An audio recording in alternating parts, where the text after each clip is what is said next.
Bienvenue dans cette nouvelle vidéo. Nous allons voir comment créer un histogramme en utilisant l'analyse HistoPack ou utilitaire d'analyse.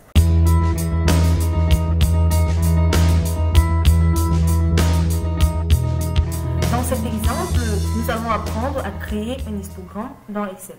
Alors, dans cette vidéo, on va tout simplement utiliser cette base de données où dans la colonne A, j'ai inscrit le nombre d'étudiants. Ça peut être le nombre d'étudiants par année, par mois ou je ne sais pas moi trop. Donc, on a le nombre d'étudiants. Tout d'abord, avant de créer notre histogramme, on va entrer les numéros du niveau supérieur au niveau de la plage C4 à C8. Donc, au niveau de cette plage, on va tout simplement entrer les niveaux supérieurs. Donc, pour cela, au niveau de la cellule C4, je vais entrer tout simplement le numéro 20. Ensuite, je vais entrer 25 au niveau de la cellule C5. Ensuite, 30 au niveau de la cellule C6. 35 au niveau de la cellule C7. Et enfin, 40 au niveau de la cellule C8. Alors, lorsque je finis d'entrer les nombres, les niveaux supérieurs, je vais maintenant aller au niveau de l'onglet données du ruban et normalement, il devrait avoir le groupe analyse où je vais tout simplement cliquer sur utilité d'analyse. Mais actuellement, dans notre feuille Excel ou dans notre classe Excel, l'utilitaire d'analyse n'est tout simplement pas activé. Alors, nous allons voir comment activer l'analyse HistoPack ou encore l'analyse utilitaire d'analyse autant pour moi. Donc pour l'activer, il vous suffit d'aller au niveau de l'onglet fichier du ruban, ensuite vous cliquez sur options et là vous avez la boîte de dialogue options d'Excel qui apparaît. Dans cette boîte de dialogue, on va tout simplement cliquer sur complément. Dans la boîte de dialogue complément qui apparaît, on a affiché et gérer les compléments Microsoft. On va maintenant cliquer sur voilà, on a ici l'analyse HistoPack, l'analyse HistoPack VBR, ce sont les compléments d'application inactifs. Et là, on a les compléments d'application actifs. Donc, je vais tout simplement cliquer sur l'analyse HistoPack, qui est encore l'analyse, l'utilité d'analyse. Voilà, on nous met ici le type, c'est tout simplement un complément Excel. Lorsque je clique dessus, je vais tout simplement, avant d'abord, si vous ne trouvez pas cette base de données, vous pouvez tout simplement aller au niveau de gérer et vous sélectionnez complément Excel. Parce que si là, si le complément Excel n'est pas sélectionné, l'analyse HistoPack ne sera également pas visible. Donc, si par exemple, je clique sur les compléments CM, ça sera plus le même. Donc, il faut toujours veiller à ce que au niveau de gérer ces compléments Excel qui apparaissent, puisqu'il s'agit effectivement de compléments Excel. Alors, lorsque je clique sur Analyse HistoPack, je vais tout simplement au niveau du bouton Atteindre, je clique sur Atteindre, et là, j'ai la boîte de dialogue macro complémentaire qui apparaît. Dans cette boîte de dialogue macro complémentaire disponible, on a l'analyse HistoPack, l'analyse HistoPack pour VBA, les compléments Solver, comme l'avons fait dans les précédentes vidéos, et nous avons l'outil pour l'euro. On va tout simplement cocher la case analyse HistoPack et ensuite on va cliquer sur OK. Maintenant, pour analyser notre donnée, pour créer notre histogramme, on va seulement aller au niveau de l'onglet données du ruban et là, au niveau du groupe analyse, on a maintenant l'utilitaire d'analyse qu'on peut facilement utiliser à présent. Alors, je vais cliquer ensuite sur l'utilitaire d'analyse et là, j'ai la boîte de dialogue utilité d'analyse qui apparaît. Voilà, dans cette boîte de dialogue, je vais tout simplement sélectionner l'outil d'analyse que je souhaite pour cet exemple. Alors, pour cet exemple, l'outil d'analyse que je souhaite est tout simplement l'histogramme. Donc, je clique sur histogramme. Ensuite, je clique sur OK. Cela va me donner également une autre boîte de dialogue qui est la boîte de dialogue de l'histogramme uniquement.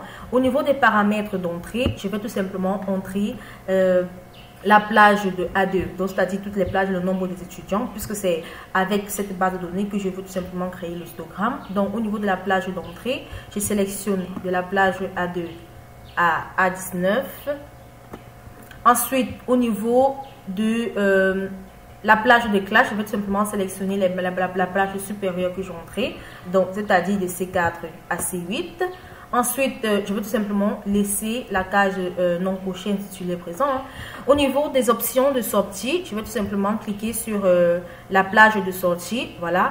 Je peux également le bouton radio insérer une nouvelle feuille. Cela signifie tout simplement que lorsque ce bouton est coché, cela signifie que votre histogramme va apparaître sur une nouvelle feuille que Excel va créer. Donc, vous pouvez également sélectionner le bouton plage de sortie pour que cela s'affiche sur la plage que vous voulez spécifiquement. Pour cela, je vais tout simplement sélectionner une cellule, hein, peu importe. Donc, je sélectionne une cellule sur ma feuille de calcul. Je peux, par exemple, sélectionner la cellule F3, ça dépend de moi. Voilà. Je sélectionne n'importe quelle cellule qui sera visible pour vous. Lorsque cela est fait, je vais maintenant vérifier la sortie de l'histogramme. Ensuite, cliquer sur, au niveau du Pareto histogramme ordonné, je vais cliquer sur la représentation graphique. Je vais cocher tout simplement la case de représentation graphique. Lorsque je coche la case de représentation graphique, je peux maintenant cliquer sur OK. Et là, je vais tout simplement voir apparaître mon histogramme sur ma feuille. Voilà, comme vous pouvez le constater avec la classe de fréquence qui apparaît, la classe de fréquence qui apparaît. Et également, j'ai mon histogramme qui apparaît effectivement dans ma feuille de calcul. Donc, je peux également déplacer. Alors, nous allons à présent voir comment modifier certains paramètres dans notre document, dans notre histogramme. Donc, pour cela, je vais cliquer tout simplement sur la légende au côté droit, c'est-à-dire les fréquences, elle ne me sert à rien, et je vais cliquer sur supprimer pour supprimer ces fréquences. Ensuite, je vais tout simplement étiqueter correctement les classes. Donc, pour étiqueter correctement les classes, je vais tout simplement supprimer les espaces. Je viens au niveau des classes, puisque si c'est 20, il s'agit tout simplement de 0 à 20, donc, et en tiret de 0 à 20. Ensuite, là, il s'agit de la classe 21. Oh, on était à combien en 25, si je ne me trompe pas. Donc, il s'agit de la classe 21 à 25. Et là, il s'agit de la classe 26 à 30. Et ensuite, il s'agit de la classe 31, voilà, à 35, voilà, 31 et à 35. Et enfin, il s'agit de la classe 36 à 40, 36 à 40. Et enfin, il s'agit de la classe au plus 40, donc on peut dire 40 ou plus, voilà, on peut entrer la 40 ou plus. Donc, voilà en quelque sorte comment cela apparaît maintenant au niveau. Je vais tout simplement modifier les classes. Donc, de la classe de 0 à 1, on a une fréquence. De 21 à 25, on a 8 fréquences. On a une fréquence de 8. De 26 à 30, on a une fréquence de 2. De 31 à 35, on a une fréquence de 2 également. De 36 à 40, on a une fréquence de 3. Et de 40 au plus, on a une fréquence de 2. Et lorsque j'ai entré cette donnée, cela a également modifié mon histogramme, comme vous pouvez le constater avec les classes. Alors, ensuite, on va tout simplement continuer à apporter certaines modifications à notre histogramme. Alors, à présent, ce que je vais faire, c'est de supprimer ces espaces qu'il y a entre les barres. Donc, pour supprimer les espaces entre les barres, je vais tout simplement cliquer sur une barre, voilà, n'importe laquelle ou plusieurs. En fait, ensuite, je vais faire un clic droit de la souris et je sélectionne mettre en forme une série de données. Dans la boîte de dialogue, mettre en forme une série de données, je vais tout simplement modifier la largeur de l'intervalle à 0 au lieu de 150. Je modifie à 0 et ensuite sur Entrée. Et là, je vais tout simplement supprimer les barres, les espaces entre les barres, comme vous pouvez le constater. Elles sont beaucoup plus lisibles. On a maintenant un histogramme beaucoup plus net. Donc, on sait que de 0 à 25, on a tout simplement cette plage de 0 à 25. Ensuite, de 0 à 20, autant pour moi. Ensuite, de 21 à 25, il y a une fréquence de 8. De 26 à 30, il y a une fréquence de 2. De 31 à 35, une fréquence de 2 également. De 36 à 40, une fréquence de 3. Et de 40 au plus, à une fréquence de 2. Alors, on peut ici également ajouter des bordures, de telle sorte qu'on voit effectivement les délimitations entre les différentes classes. Pour cela, je resélectionne une barre ou encore plusieurs. Je clique sur un bouton droit de la souris et je clique également sur mettre en forme les séries de données. Et là, je vais tout simplement venir au niveau des remplissages et des lignes. Lorsque je clique sur remplissage des lignes, j'ai les remplissages et les bordures. Dans les remplissages, ici, vous pouvez apporter tous les paramètres du genre modifier, cocher par exemple ce remplissage dégradé, remplissage avec une image de test que vous pouvez également choisir.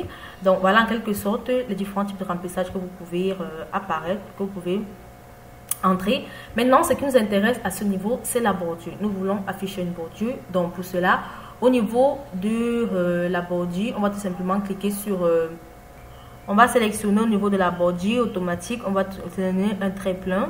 Voilà, cela apparaît déjà. Vous pouvez également modifier la couleur de la bordure. Hein. Donc ici, c'est le noir. Je peux par exemple décider de le mettre en jaune.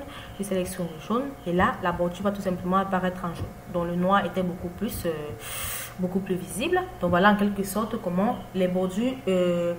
on a maintenant les bordures de couleur noire. Donc voilà en quelque sorte comment mon histogramme apparaît. Voilà comment vous pouvez tout simplement créer des histogrammes dans Excel, avec Excel en utilisant l'utilitaire d'analyse. J'espère que vous avez aimé cette vidéo de l'entreprise Excel Global, entreprise spécialisée dans les prestations de services Microsoft Excel. Si vous avez aimé cette vidéo, n'oubliez pas de vous abonner et de cliquer sur le bouton j'aime et ensuite de la partager. Si vous avez des questions à poser, vous soyez libre de les poser dans l'espace commentaire. Nous allons nous retrouver très prochainement dans une nouvelle vidéo.